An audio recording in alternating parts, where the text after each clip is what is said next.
Who pays? Who pays for this latest $50 billion orgy of spending by this costly Prime Minister? We know won't pay. It won't be those with trust funds that protect their millions of inheritance like the Prime Minister, nor the billionaires that invite him to their private Caribbean islands. They'll hide their money. You know who will pay? You will pay. You, the welder or waitress who can't pay your mortgage because he's inflated the mortgage rates. You will pay because he carbon taxed your food and now you can't feed your kids. Why should you pay for him? Yeah.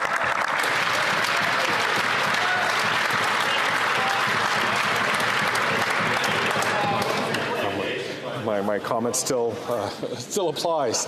The Right Honourable Prime Minister. Mr. Speaker, it is interesting to see the lengths to which the Leader of the Opposition will go to avoid saying that he is choosing to stand with the ultra-wealthy, against the middle class, against young Canadians. When we first got elected and raised taxes on the wealthiest 1% to lower them for the middle class, the Conservative Party and that leader voted against it. We're asking for the wealthiest in this country, the wealthiest 0.1%, to pay more in taxes so we can support the middle class, so we can restore the dream, particularly for young people, of home ownership, of a brighter future that the world is taking away from people all over the world. The Honourable Leader of the Opposition. Mr. Speaker, the Prime Minister likes to blame the world for the problems that he caused. He doubled the debt, doubled the rent, doubled mortgage payments, doubled the needed down payment, and now he's doubling down on the same costly mistakes that have made life unaffordable for Canadians. When will this Prime Minister realize that he's not worth the cost and that repeating the same thing 9 times and expecting a different result is the definition of insanity?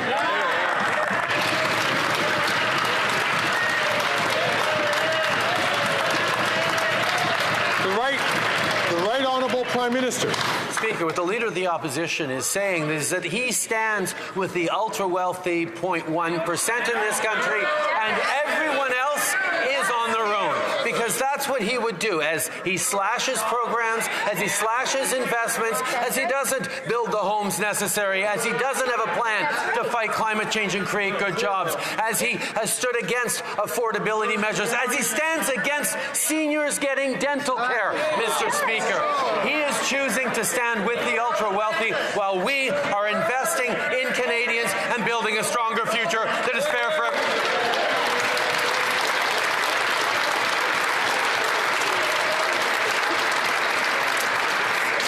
The Honourable Leader of the Opposition. Mr. Speaker, he is the ultra-wealthy.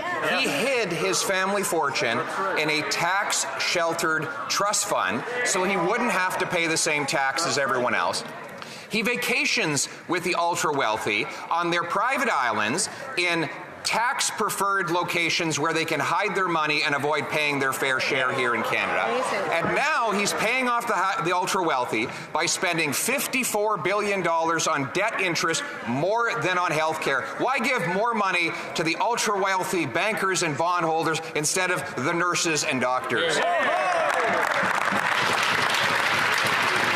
The Right Honourable Prime Minister. Speaker, this is a budget that invests in fairness for every generation by asking the ultra-wealthy to pay a little more. And, Mr. Speaker, the Conservative Party is choosing to stand with the status quo, stand with the ultra-wealthy, instead of saying, yes, we need to invest in young people. We need to build more houses. We need to support seniors with dental care. We need to create more spaces in childcare. We need to deliver hundreds of dollars a month tax-free in a disability benefit. These are the things we will be doing.